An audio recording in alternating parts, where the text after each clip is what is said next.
हाँ, आज के परिवेश में कोऑपरेटिव बैंक के द्वारा जो पैक्स अध्यक्षों को परेशानियाँ और दिक्कत होती है उसको मैं समाधान करूँगा। इसमें जैसे बैंक को बचाने के लिए पूर्व में भी हम लोग शेयर दे चुके हैं। अभी जो 1.5% शेयर पुनः काटा गया है तो मैं उस शेयर को लौटाऊंगा, क्योंकि किसानों का धान खरीदी करने में उसना अरवा के चलते पैक्स अध्यक्षों की जो फजीयत हो रही है उसमें अगर बैंक भी शोषण करने लगे तो वो दुर्गति को प्राप्त होते हैं और किसान से गाली सुनते हैं। तो मैं इस समस्या का समाधान करूंगा।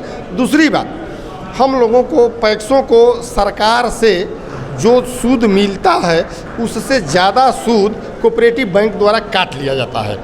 तो कोऑपरेटिव बैंक द्वारा ज़्यादा सूद लिया जाएगा तो हमारे पैक्स अध्यक्ष कहाँ से देंगे? तो फिर घाटा होगा, तो फिर वो किसान पर बजरेगा। इसलिए कि कोऑपरेटिव बैंक जो दिक्कत करेगा वो पैक्स अध्यक्ष किसान पर डायरेक्ट जाता है।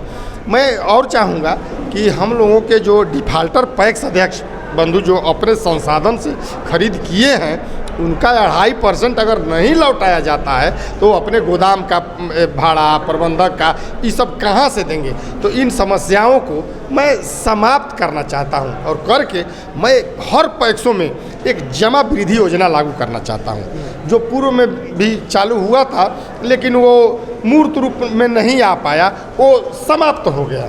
मैं चाहता हूँ कि हर पैक्स में पैक्स जमा वृद्धि योजना चालू हो ताकि हर गरीब मजदूर किसान उस खाता में अपना पैसा रखे और जब ज़रूरत पड़े 12 बजे रात को भी ज़रूरत पड़े तो पैक्स अध्यक्ष जी का दरवाज़ा खटखटाए और उनको दवा दारू के लिए भी 10,000 20,000 की ज़रूरत है तो तत्काल मुहैया करा दिया जाए और किसानों को सुविधा मिले। मैं इन तमाम चीज़ों के साथ इस चुनाव में आया हूँ कि जो भी पूर्व से भ्रष्टाचार होते आया है उसको मैं तो पूरी तरह समाप्त करना चाहता हूँ। बिल्कुल। एक सवाल मेरा ये होगा कि जैसे कि आप जब इस पद पे पहुंचेंगे तो कुछ दायित्व आपका बैंक को लेकर के भी होगा और कुछ दायित्व जो है वो पैक्स अध्यक्षों को और किसानों को लेकर के भी होगा।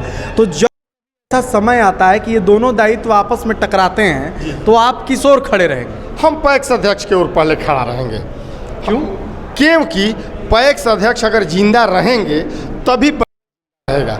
देखिए दोस्तों, हमने देखा है, हमने 2009 में जब हम आए थे तो उस समय पैक्स अध्यक्षों का धान खरीदी इस बैंक के माध्यम से जब नहीं हो रहा था तो उस समय बैंक का झोल भी नहीं झरा पाता था। लेकिन आज पैक्सों का ही देन है कि बैंक का ट्रांजैक्शन जिला में अव्वल बैंक के रूप में रहता है। तो मैं चाहूँगा कि बैंक कमा करके अपना समृद्धि स्थापित करे, पैक्सों को लूट करके समृद्ध न बने, ये चाहूँगा मैं इसमें। बिल्कुल। मैं आपका घोषणा पत्र पढ़ रहा था, उसमें आपने नीचे ये कि यदि मैं अपना काम नहीं कर पाऊंगा तो फिर त्याग पत्र दे दूँ। हाँ, मैं अगर कितना समय आपको मतलब आप चाहते हैं, कितना समय तक यदि काम नहीं कर पाएंगे तो त्याग पत्र की बात आप कर रहे हैं? 1 साल में आम सभा होता है, मैं इसको प्रैक्टिकल रूप में शुरू करूँगा और वो आम सभा से पहले मैं अपने कार्य को मूर्त रूप देने में सक्षम नहीं पाऊंगा तो मैं इस्तीफा दे दूंगा कि ये होने वाला नहीं है। लेकिन एक बात और कहना चाहूँगा कि जिन बातों की मैंने घोषणा किया है उसका प्रैक्टिकल मैं पहले कर चुका हूँ। यानी कि शेयर लौटाने की बात, तो मैंने शेयर 5% शेयर लौटवा दिया है लड़ भीड़ करके, तो 1.5% शेयर लौटाने में कहीं बाधा नहीं है।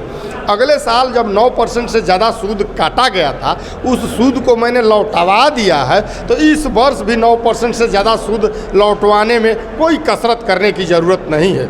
रही बात पैक्स अध्यक्षों के जो डिफाल्टर हैं तो उनका 2.5% उनका ही है तो उसको भी लौटाने में कोई दिक्कत नहीं है। तो हमको तो ये लगता है कि जो घोषणा हमने किया है उसको पहले प्रैक्टिकल करके देख लिया है और तब घोषणा किया है। बिल्कुल। तो कितना लड़ाई आप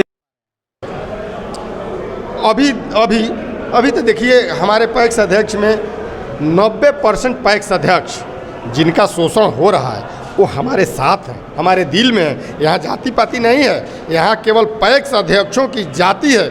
इसमें जो जिनका शोषण हो रहा है वो हमारे साथ खड़े हैं और वो चाहते हैं कि 1-2 लाख रुपया दे करके कोई खरीद लेता है, लेकिन वो 10 लाख रुपया 1 साल में यानी 5 साल में 50 लाख रुपया दोहन करता है, जो पैक्स अध्यक्षों के गाली सुनने का कारण बनता है। मैं नहीं चाहूँगा, मैं पैक्स अध्यक्षों को पैक्स जमा वृद्धि योजना के अंतर्गत इस सिस्टम में जितने अवगुण है उसको समाप्त करके मैं 10 लाख रुपया 1 साल में दिलवाऊंगा।